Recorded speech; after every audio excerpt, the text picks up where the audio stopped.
Polavere, and I'm the owner and head trainer here at Freedom Dog Training and Boarding. I'm so excited that you've decided to visit our website, and I want to give you some more information about our training. So we work with all kinds of dogs here. We work from anything from silly, goofy dogs, puppies, reactive dogs, aggressive dogs, and we even train service dogs. And regardless of what kind of dog that we're starting with or what kind of training we're going with the dog, we always start in certain similar areas with our foundation training here. And that way we lay a really nice foundation on the dog, and it makes it easier to help solve other problems along the way. So what's included in what we do in our foundation training? Well, we start by teaching our dogs to really have a much more appetitive or optimistic view of life.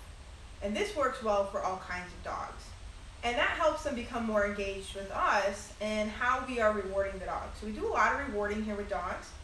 We use food, we use toys. We don't bribe dogs. We have dogs who we reward with food, not bribe with food. And we talk about that in our training, and what's the difference. And check out our bribery versus reward training video in here so you can take a look at how we do those differences. So we do a lot of rewarding with dogs, teaching them things we want them to do. We do also teach things we don't want them to do. We do correct dogs, but we don't do it a lot because a lot of times our rewarding them takes care of a lot of problems that we don't end up having to correct. Another thing that we do with teaching dogs is we teach them about relaxation. So we actually teach them something called Relaxation Triad. It's 3 exercises that teach dogs how to be relaxed. And dogs that are relaxed are not the dog that's barking at the mailman or jumping on your guests or pulling like crazy down the street on the leash. Relaxed dogs don't do that. Relaxed dogs can think more clearly, make better choices because they're relaxed. So think about if you're, just chilling out in the house and you need to think about some different things you need to do. It's pretty easy in general to make choices. But now let's say you're really upset about something and you're just in a heightened emotional state. It's much harder to make those same choices. Same with our dogs. When our dogs are being hyperactive or reactive or in an aggressive state of mind or just out of their mind crazy with energy or emotional stress or whatever's going on, it's really hard for them to make good choices. So we teach the dogs about relaxation along with our rewarding system, and that helps the dogs learn how to make really good choices on their own. Now, dogs who make good choices on their own are really nice to live with because we're not having to micromanage the dog.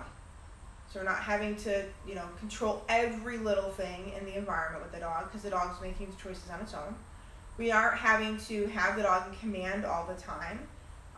So although Chris is hanging out with me today over here on his mat, he loves his mat, he just hangs out on his own. He doesn't have to be here all day. He actually can be very loose in my house and make good choices while I'm around, and I don't have to follow and micromanage him anymore. It's really nice because a dog that you don't have to have in command all the time and a dog that you don't have to micromanage is a really fun dog to live with because they just know what to do. So our training helps do those things with the dogs and helps get them and teach you how to get to a point where your dog is just a really fun dog to live with. Now we also teach dogs about basic obedience here, and we do some advanced obedience work as well, but our foundation work starts with some basic. And in our foundation work, we mainly focus on leash walking as the obedience that we teach, and some recall work as well. So it's really nice to have a dog who's not pulling you around, jerking you around on the leash. It's really nice to have a dog that just goes on a pleasant walk without pulling. It's really nice to have a dog that you can take places that dogs are allowed to go. Go to the pet-friendly store in your town.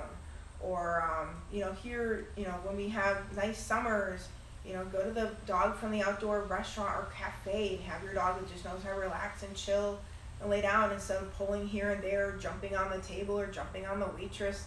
Your dog gets to be included because they just know how to be with you.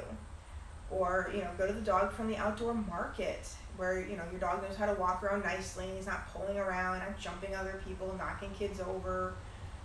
Your dog's can lay quietly, while you're picking something out. Even if you're at the dog treat stand, you're picking out the very treats you're going to give them.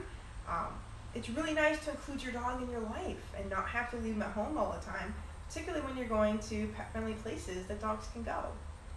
So that's what our foundation work helps with, teaching dogs. And we start there with any dog we're going to work. We start with the same foundation work because it is literally, not to say foundation over again, the foundation of all the training we do. Now, we also work with dogs who have more serious behavioral issues, such as reactivity, so barking and lunging at people and dogs.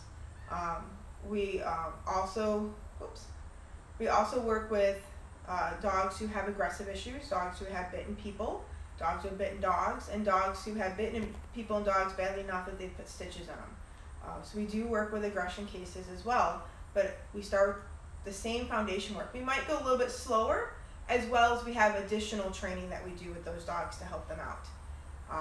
But again, all the foundation work is pretty much the same. We just might not take it as fast with a dog who has more behavioral issues. We also work with service dogs here at Freedom Dog Training and Boarding. I myself am a service dog user. I have two service dogs right now that I have trained up so I can switch between them here. I have a 4-year-old Malinois and I have a 2-year-old Standard Poodle. And so not only do I use a service dog and understand what it's like to be a service dog user, I also help others train their service dogs. And again, even if we're going to start with a service dog training client, we're going to start with the same foundation program, which is going to be just as important for a service dog as it's going to be for any pet dog we work. Starting with the basics, starting with a good foundation of training. So again, I wanted to kind of let you have an idea of the things that we work with the dogs, and kind of an idea of what things we can help with. We really enjoy that you've come to visit our site. Please look around, take a look at our programs, our training options. We offer group classes, we offer private lessons, and we offer board and train options. Take a look at those, and when you're ready to get started, go to our Get Starting page and let us know, and we'll be so happy to get you signed up. Have a great day.